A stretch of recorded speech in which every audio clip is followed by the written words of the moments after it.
Hey guys, welcome back to Top 10 Nerd. I'm Rob Mackenzie LaFergie. Iron Man is insanely popular nowadays. He's super cool, and it seems like Marvel can do no wrong with him. But there are certain things that not everyone knows, sometimes because it's obscure, and sometimes because it makes Marvel look bad. But there are some things that not everyone knows. So let's talk about some of these things you might not know about him. Now of course, the big comic fans might know some or all of these. If you do, good on you. But keep in mind that not everyone is as smart as you. Now get ready, it's time for the top 10 Iron Man secrets that Marvel doesn't want you to know about.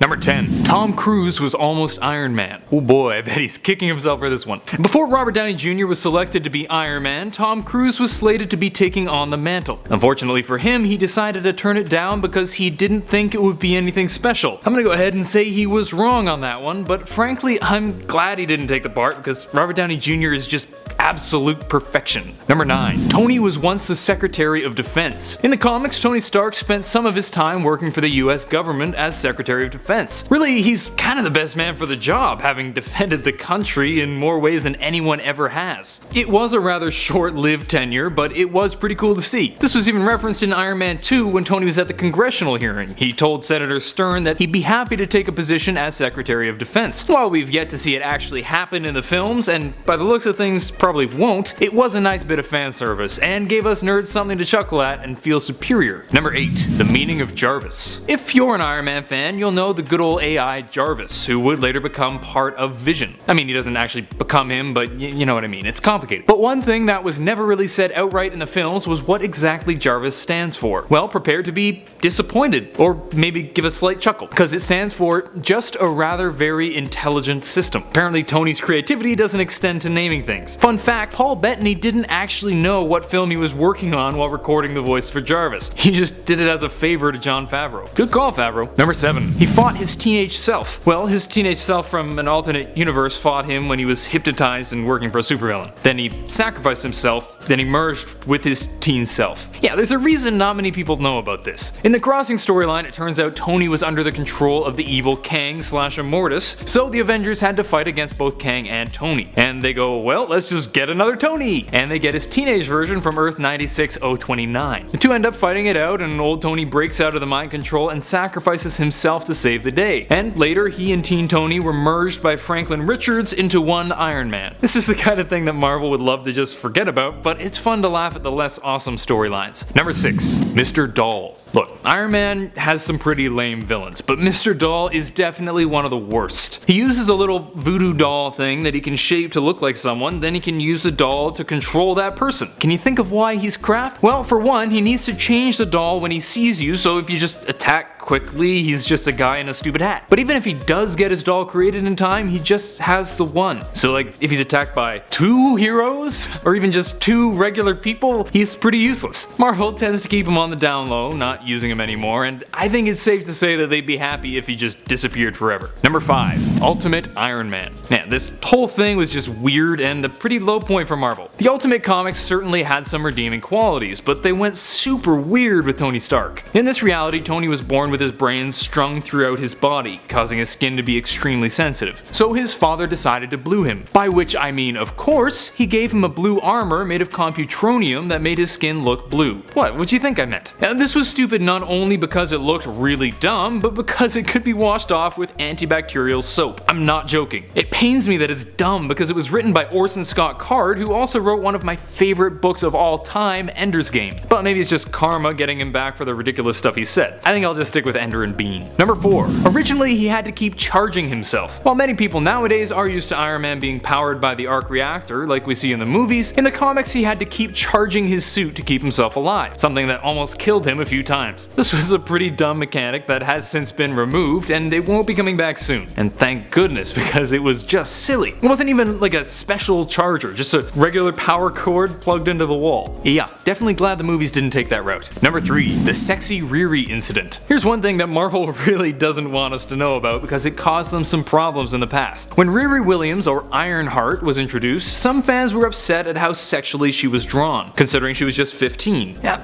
I kinda understand both sides on this one. On the one hand, the guy did keep it pretty close to the image he was given, but on the other hand, she is 15 and she could probably look a bit younger and a bit less sexualized. But the thing is, have these people speaking out against this not heard of anime? If they think this is bad, they'd explode if they watched an episode of High School DD. Number 2. Tony Stark is based on Howard Hughes. You may not know about Howard Hughes, considering he died well before most of us were even born, but the dude was basically Tony Stark minus the heroism and shiny metal suits. Hughes was a handsome playboy billionaire, inventor, and adventurer. Now, who does that remind you of? Hughes also showed some pretty eccentric behavior, obsessed with sorting peas by their size and even living in a screening room for 4 months straight without leaving. He's basically Tony Stark personified, and based on his face and name, it really looks like Marvel continued this trend by basing Dominic Cooper's Howard Stark on Howard Hughes himself. Pretty neat. Number 1. Rocketskates. Here's one that Marvel would definitely hit the delete button on if they could, cause who baby is it dumb. I can't imagine I have to explain why it's stupid to you. I mean, first of all, roller skates just look stupid, and they look even stupider on a heavily armored superhero. Second,